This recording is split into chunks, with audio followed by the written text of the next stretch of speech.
A week or so before my 10th birthday, I walked to the corner store with a $5 bill and picked up a jar of ragu for my mom. On my way home, a man I'd never seen before fell in step with me and began talking. He greeted me cheerfully and said, "My name is Dr. Ramsey. I'm a pediatrician. Do you know what a pediatrician is?" I walked along silently, not replying, and fervently hoping he would take that as a sign he should leave me alone. Subtleties were not his strong suit, though, because he kept right on chattering. He said a lot of things and asked a ton of questions. Here are some that I could remember. Are your parents looking for a pediatrician for you? Of course, you're almost a big girl now. You'll be needing another kind of doctor soon, won't you? That's okay, though. They can still bring you to me until then. What's your name? If that's not enough, he continued, being creepier. You have beautiful hair. I was just on my way to get some suckers for the candy jar in my office. Do you like suckers? Thankfully, we were nearing my house. I ran forward, up the back steps, and through the kitchen door. I didn't know it then, but that was the beginning of a very long and very scary ordeal. It didn't take long after that for Dr. Ramsey to begin showing up. At first, it seemed benign enough, at least to a kid. He would drive by nearly every day, smiling and waving. I told my mum, who said maybe it was on his way home from work. But then the phone calls began. My dad called me into the living room and sat me down. He asked about the day Dr. Ramsey followed me home and if I talked to him. He said I wasn't in trouble, but that I needed to tell him the truth. I told him no, and he asked if I was sure and whether I could be forgetting something. I told him no again, and my dad frowned. Then how does he know your name? He asked. It turns out that was not all he knew. He knew my sister's name as well. Pretty soon, neither my sister nor I were allowed to answer the phone. He called several times a day. At first, neither of us knew what he was saying.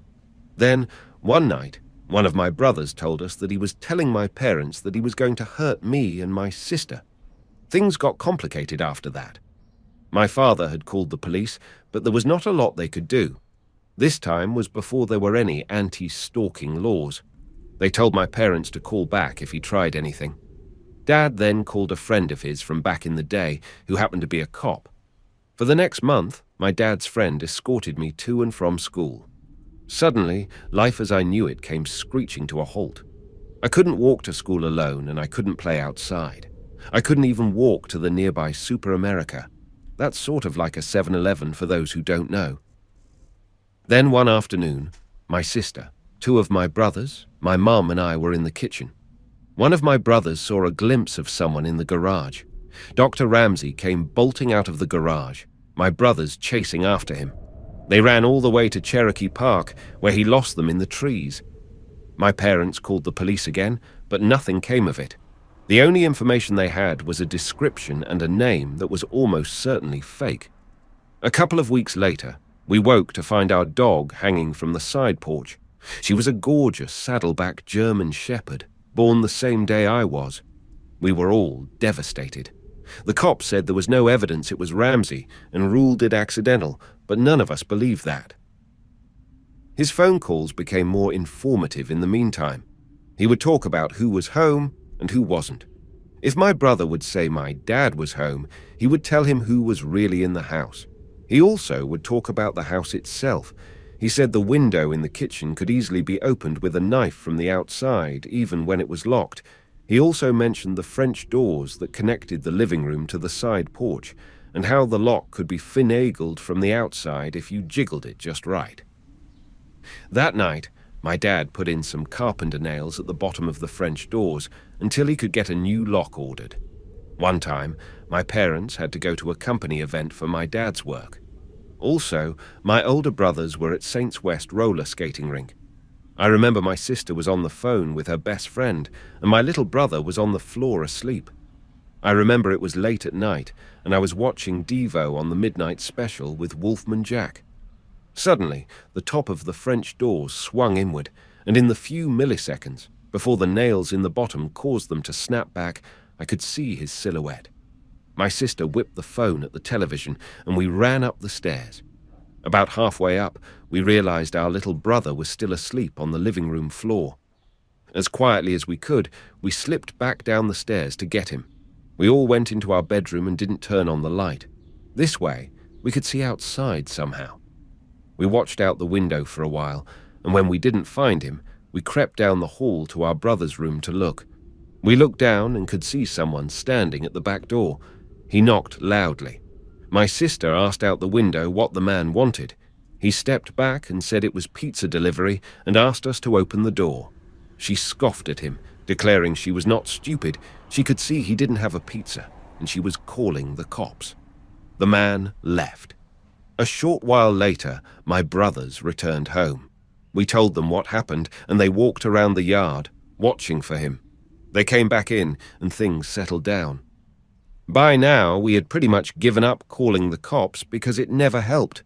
We just went back in, each of us carrying a knife from the kitchen just in case. Eventually, one of my brothers went into the kitchen to get a bowl of cereal as a snack. You know that sensation you get when you can just feel someone watching you? Yeah, he had that in spades. He kept looking around the kitchen, through the doorway into the dining room and at the windows. He didn't see anything, but he could still feel eyes on him, so he went closer to the door to try to see better. The kitchen lights were reflecting on the door windows, so he still couldn't see. He stepped closer, then closer again, until he was right up to the door. Then he cupped his hands on either side of his head so he could see. There on the other side of the window pane was Dr. Ramsey, smiling back at him. He turned to yell for my older brothers, and when he looked back again, he was gone. They went out again to look for him, but didn't find him. A couple of weeks later, I was at school and we were outside on the playground during recess. I was swinging upside down when I saw that now familiar blue Ford Galaxy cruising by, moving slowly. There he was, smiling and waving. He called my name, and I ran to the teacher and told her. The school had been told all about him, and she took me inside right away and called my mum. That same day, my mum had gotten a call from the school office asking her to verify that my dad was picking me up, as he'd called to say he was on his way. He wasn't. Not long after that, I woke up one night, thirsty. I went down to the kitchen for a drink, and there, sitting alone in the dark, was my dad. On the table was his gun. He was tired of the police waiting until Dr. Ramsey tried something. He was tired of his children being terrorized. Maybe he was tired of being afraid every time he left for work that something would happen to us while he was gone. I sat with him for a time, watching, before he sent me back to bed. These events, and many more, took place over a period of around 18 months. Then, as suddenly as it began, it was over. He had vanished from our lives. The phone calls, the drive-by with the creepy waves, and everything else were gone. For a long time, during and after the Dr. Ramsey days, I would have a recurring nightmare in which I would wake up to find him standing over me as I slept. It took a long time before I felt like a kid again. I don't know what happened to him when he disappeared. I don't know if he was in a car wreck, locked in prison, or in a coma. Sometimes I wonder if the wait ended for my dad when he was sitting in the darkened kitchen one night. I don't know, and I'm not sure I want to. It was a very long time ago, back in 1973. I know it was summer, I was 6, and we were living on Monica Lane in Madison, Wisconsin. I sort of recalled it, but never put 2 and 2 together until a few months ago when I was talking to my mom, who went into great detail. I was a very gregarious child, outgoing, extroverted, friends with anyone in our middle-class neighborhood. There was a huge park 3 houses down from ours on the same side of the street. My mum was a nurse, and my dad was a salesman, but my mum worked second shift, while my dad worked days. I rarely had a babysitter, only if they went out for dinner or a movie. But they did go out often, and there were always older kids in the neighborhood to babysit. One sitter who I really liked lived a few blocks or so down the street a little bit. Vicky had babysat a few times before that, and it was pretty uneventful. She'd play games with me, do my hair, play dress-up, and other pretty basic stuff. So one day, I went with friends down to the park. I remember there was a ball field at the time, and a sand lot next to the field. My friends wanted to play on the monkey bars, but I wanted to play in the sand. I looked at the sandbox and my babysitter Vicky was standing there. I told my friends I was going down to the sandbox and ran off. We built a sandcastle, and then she asked me if I wanted to go get something cold to drink. It was stifling hot, and I of course said yes. So she takes my hand and we start walking to her place. She starts telling me about her puppies and asking if I want to play with them. Of course, I get giddy and now can't wait to get to her house. This was where my memory had stopped. After my mom told me what happened, the rest of it flooded back. My mother just happened to be talking to my sister and me about some of the places we lived, and we got to Monica Lane. I told her I remembered the park and how big it seemed, and she asked me if I remember being kidnapped. I immediately thought she was kidding, and then the look on her face told me otherwise. She said it was around 5 in the afternoon, and one of my friends had come to the door to ask me to come back outside. They thought that I had gotten bored and walked back home. When my mum checked every corner of the house, she realized I wasn't there. She sprinted to the park, screaming my name. By the way, she was 7 months pregnant with my sister at the time. After asking several kids if they'd seen me with no clue, she went to the ball field and asked the older boys if they'd seen me.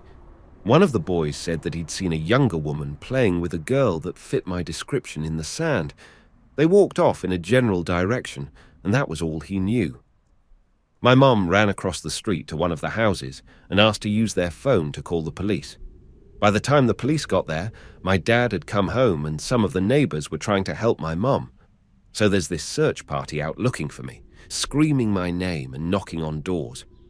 The police had gone back to the park to ask the boys if they knew who had been with me and if they knew who she was. Between the boys and the neighbors, they had deduced who it was that had led me off, but I have honestly no idea how. The police and the entourage went to her home and knocked on the door. She lived with her parents, but they weren't home. She came to the door and told them she hadn't seen me and that she'd been home all day. The police asked to come in, and for some reason, she said, "Okay." They went through the house and went to the basement and found me. That's what my mom knew, and then I remembered. It was literally like a floodgate had opened, and I started crying. At the age of 6, you sort of trust everyone, and she'd been in our home. I never got a bad feeling from her, and my parents didn't either. But when we walked into her house, I remember that cold feeling washing over me and getting very worried. I remember starting to cry and saying I wanted to go home, over and over. She takes me into her kitchen and gets me a glass of water and a tissue. I hear dogs barking, and next to the kitchen is an open stairway that goes down and where the barking was coming from. She tried to cajole me into going downstairs, telling me there were all sorts of toys and games. I reluctantly agreed, and she grabbed my hand to head down the stairs. The dogs were going nuttier, and I started screaming. At this point, Vicky was getting really bizarre. She was screaming at me to shut the hell up. She also threatened to throw me in the cage with the dogs if I didn't stop crying. Vicky then dragged me down the stairs as I continued screaming. I was scared out of my mind. I remember crying so hard I was hyperventilating, and I was screaming so hard I was not making sounds. Vicky then flips a switch and starts being syrupy sweet, trying to calm me down. She told me that she was just playing a game and said she wanted to play hide and seek. The next thing I knew, there was knocking on the door upstairs and I wasn't crying anymore. The houses were all the same sort of tract houses that Sears used to sell. They're not huge but not small, and you could hear everything at any spot in the house. I kept hearing the knocking, and she told me that it was her friends coming to play hide and seek. She convinced me to let her put a piece of masking tape over my mouth so I wouldn't make a sound. She then lifted me into this big wooden box next to the kennel.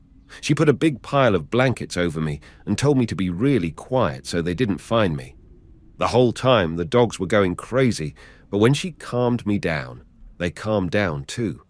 They still looked incredibly mean, but they were no longer frothing at the mouth and only slightly growling. That was until the knocking started. I remember scrunching in there, confused. I was still scared and convinced that the dogs were going to get out and eat me. I was crying again and hyperventilating. I remember taking the tape off my mouth because I couldn't breathe, but remembered I needed to be quiet because I was afraid what she'd do if I screamed. I lay in that smelly box next to a big bag of dog food, sweating to hell, tears rolling down my face. I sort of pushed the blankets to the side, but only enough so that I could pull them back over me when someone came. I recall thinking about my dad and wondering if he'd come find me. All of a sudden, I hear what sounds like adults yelling my name. They come down the stairs and the dogs are going crazy again. Over and over, men are shouting my name. Then, I hear a man say sternly, "If you don't shut those dogs up, I will." Finally, they opened the lid. I was in a large storage box with tape hanging off my mouth. I remember a very nice man asking me my name and if I was okay. I don't remember answering him in anything other than screams and grabbing his neck so hard my dad had to practically pry me off of him. I remember my parents taking me to the hospital to be checked out, and that's all I can remember. My mother said that Vicky was found guilty of attempted kidnapping. She was sent to prison, but my mum couldn't remember the last time she had heard anything. We moved from the area shortly thereafter, and I haven't been back since. Mum also told me that Vicky's parents were odd, but they didn't know much about them. She had met Vicky from neighbours who had used her as a babysitter and had never heard of anything bad. I also always seemed happy with her. She lived in the general neighbourhood a couple of blocks away from us. Mom said they never picked her up. She always walked over. When they'd get home, they'd drive her home, but never noticed anything out of the ordinary. Mum and Dad had only met her parents when they came to the door to ask for forgiveness. They said Vicky hadn't meant to do anything bad and that she was a good girl. My mother said my dad picked up her dad by the shirt and told him that if they ever came on our property again, they'd regret it. I remember Vicky's name and sort of what she looked like, but would have no idea who she is if she walked up to me today. When I was a kid, we'd go to these beach cabins in Maryland, right by the Chesapeake. They were small and rustic, with basic comforts and no further amenities. There were 2 bedrooms and a cot in the kitchen, and my siblings and I rotated on the cot. A small tradition was that my mom and I would have a hot cup of tea before bed in our summer jammies. That was our way of relaxing while everyone else went off to read or listen to music. One night, I was settling on the cot when she picked up the tea kettle to fill it. Out of the corner of my eye, I see her flinch. Then she asked in a steady and loud voice, "What are you doing there?" My head whipped over to the kitchenette to see her looking out the window. Then she jumped back and started screaming for my father. My dad ran from the back bedroom and saw my mum point towards the left side of the house. He burst out the door. I was 10 years old, so I ran under my parents' bed.